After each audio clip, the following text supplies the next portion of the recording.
Mana sih yang lebih bagus, membaca buku menggunakan Kindle atau membaca buku fisik? Nah, melalui video ini saya akan membagikan pengalaman saya tentang membaca buku menggunakan Kindle dan juga membaca buku fisik. Ikuti terus ya.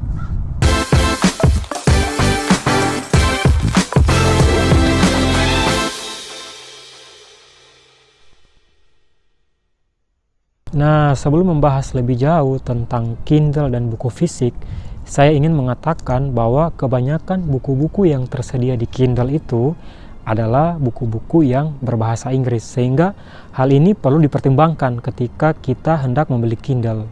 Jangan sampai nanti kita kecewa ketika kita ingin mencari buku, kita tidak menemukan atau sulit menemukan buku-buku yang berbahasa Indonesia.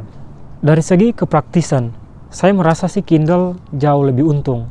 Dalam hal ini ketika saya berpergian, saya tidak akan terlalu sulit ketika harus menaruh Kindle di tas saya. Dan juga bobot Kindle tidak terlalu berat. Misalnya ketika saya harus membawa buku 5 misalnya. Itu sangat akan terasa berat di tas saya dan juga ruang yang terpakai juga akan sangat banyak. Nah, sebelum lanjut nih, saya perlu kasih disclaimer dulu. Saya bukanlah penggemar Kindle, tetapi juga bukan fans fanatik buku fisik. Namun, sebagai orang yang pernah merasakan pengalaman membaca langsung, saya merasa memiliki hubungan dengan buku fisik. Saya bisa membaui atau mencium aroma kertasnya. Bersentuhan langsung dan merasakan sensasi kertas itu punya arti secara personal bagi saya.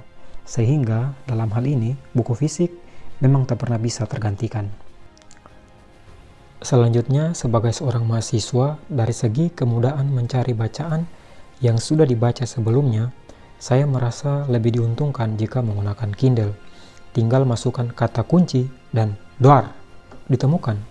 Namun, jika menggunakan buku fisik, hal ini bisa juga diakali dengan memberikan tanda atau menggarisbawahi kalimat penting menggunakan highlighter atau orang biasa menyebut stabilo. Padahal kan stabilo itu nama brandnya. Selanjutnya, kedua jenis buku ini sebenarnya sama-sama punya resiko rusak dan hilang. Kelemahan Kindle adalah jika satu kali waktu kita melupakan sandi dan password. Hal ini akan beresiko pada kehilangan akses pada buku-buku kita sebelumnya yang sudah kita beli menggunakan uang tentunya ya. Sedangkan pada buku fisik diperlukan perawatan ekstra jika ingin buku kita itu terus awet. Jangan sampai buku kita itu dimakan oleh rayap, karena rayap sangat suka dengan kertas. Tetapi sih menurut saya resiko kehilangan pada buku fisik itu adalah ketika buku kita dipinjam oleh teman kita dan dia lupa mengembalikannya. Cuak. Oke, kira-kira itulah pendapat saya. Saya sih merasa bahwa banyak hal yang belum bisa saya bahas mengenai Kindle versus buku, walaupun saya kurang senang menggunakan diksi versus karena tidak perlu untuk membanding-bandingkan. Ada hal yang saya ingin sampaikan juga sih di bagian akhir video ini. Saya selalu merasa bahwa rak buku itu penting dalam hidup saya.